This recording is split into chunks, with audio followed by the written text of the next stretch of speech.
Do you know someone that believes the world is flat or even round? Well, now you can buy these novelty books which actually has questions in it that they can't answer. The books are designed for you to buy for someone else, and they will have to try and answer the question. So basically, they're going to struggle if they believe the world is flat, because there's questions in here that they won't be able to answer. But the same goes for the world is round. So there's 2 books that you can buy on Amazon, and you can watch their face when they're trying to explain the answers to some of these questions.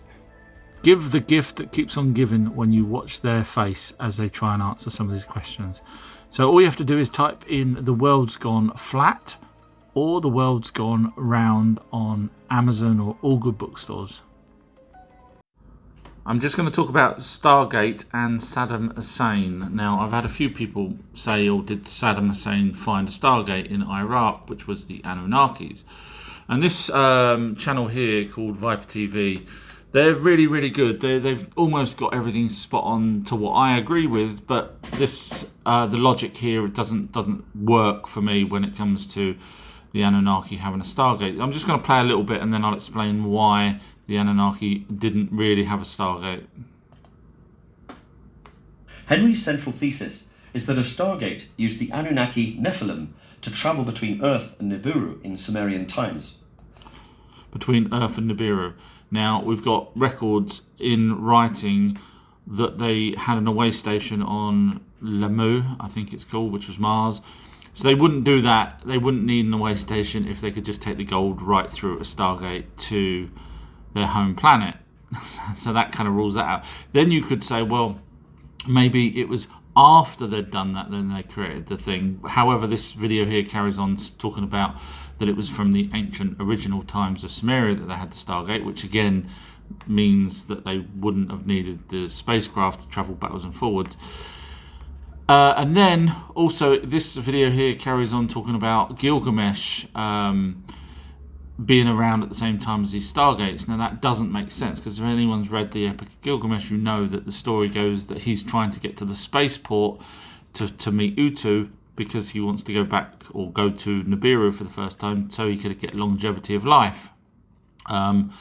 He originally tried to get, well, he didn't even know about the elixir until he was on his travels. So basically, if there was a Stargate, then he wouldn't have needed to go to meet Utu, who was in charge of the spaceport, to send him up to Nibiru.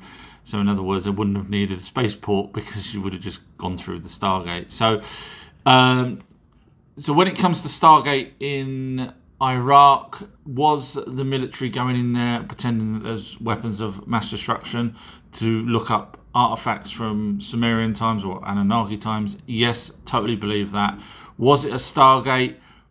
Probably not. Probably some other devices or technological things that the Anunnaki may have left behind or got buried when the tsunami happened. And when I say tsunami, Great Flood, but watch my videos, you'll see it was a tsunami.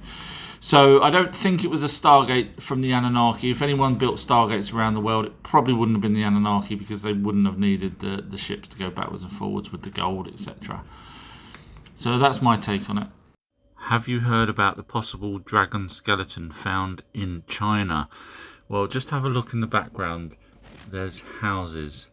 Now, this hasn't been excavated, which means it's in situ. So you're telling me that this is the first time someone's seen it, and if this was excavated, then you can guarantee that they wouldn't be allowing people anywhere near a relic like this. So basically, this is probably some film prop that got left behind. Now, if you're interested in knowing what an actual dragon was, we do know. The actual original translations of the Sumerian was that a comet was a dragon and a demon was a meteorite that came into Earth's atmosphere. And his translations, not by Sitchin, but by someone over 100 odd years ago, and it literally talks about the dragon being 350 miles long with a long tail, which was a comet. Is there a planet called Nibiru that travels 3,600 years around our own solar system? I say there is, and that's because basically I do my homework. And here is a translation of ancient texts from 1912, and the book of the translation is called Cuneiform parallels to the Old Testament. And in that it talks about demons, which if you do your homework, you'll realise demons are meteorites that enter Earth's atmosphere. And they seem to be travelling around with Nibiru, with the planet Nibiru, as it does its Shah. Again, do your homework and you'll realise that the 3,600 years is one Shah, which is 1 year for them. That's why I know the planet's got to be real, because no one would make that kind of stuff up thousands of years ago and imprint it into tablets. So basically, as Nibiru comes round, we are going to be bombarded with meteorites. Is an octopus an alien? Well, Ancient Aliens TV show suggests possibly it is. I thought I'd give you my version of why some of their logic doesn't sit right. Some people don't seem to use logic. So here's their version. That octopuses possess extraterrestrial DNA. Okay, so the first logic is, in order for you to know that it's extraterrestrial DNA, you would need to have extraterrestrial DNA guaranteed from another planet, or at least from space, that's not originating here on Earth. They haven't got that. All they've got is... What we find in the octopus genome is just almost uncanny. It has something like 50,000 genes. Compare that with the human, which has something like 25,000 genes. So basically, because it's got more genes, they're saying it's extraterrestrial. So in other words, I was right, they didn't have any evidence whatsoever of it being from another star system or another planet or anything at all. Now, how did it get 50,000? Well, they actually even give you the answer here, so it's a bit silly that they didn't think this, but this is their next part. It can edit its own genetic code. DNA, the double helix, is like a zipper. The zipper can be unzipped. And then another molecule is created called RNA. So basically it's creating its own, which would explain over millions of years why it has more genes than us. But they also go on to say... Is it possible that this extraordinary creature, with 3 hearts and 9 brains, is not from Earth? Perhaps evidence can be found by examining mythological accounts. So what they then say about the mythological accounts is this. All the way around the world, there are traditions to do with a creator god in the form of an octopus. So this is all they've got so far. Now, if you actually look at creator gods in the forms of animals, look at how many there are. Look, this is ridiculous. So to simply just say it's an alien because the few reasons that they've given is illogical. Now, if you go back to the actual Sumerian texts, they actually say they do bring down some animals from their home planet, Nibiru, such as sheep. So having an octopus from their own planet, possible. In my previous video, I said that the guests on Ancient Aliens TV show had it wrong the way they said it about octopuses being from another planet. If you watch my video, you'll see that their logic just didn't sit right. However, I'm saying that there's a possibility that the octopuses did come from another planet. So just look at their eyes for a moment, and these eyes here, these were goats. Now the Anunnaki in text actually admit they brought down various different types of animals, including goats.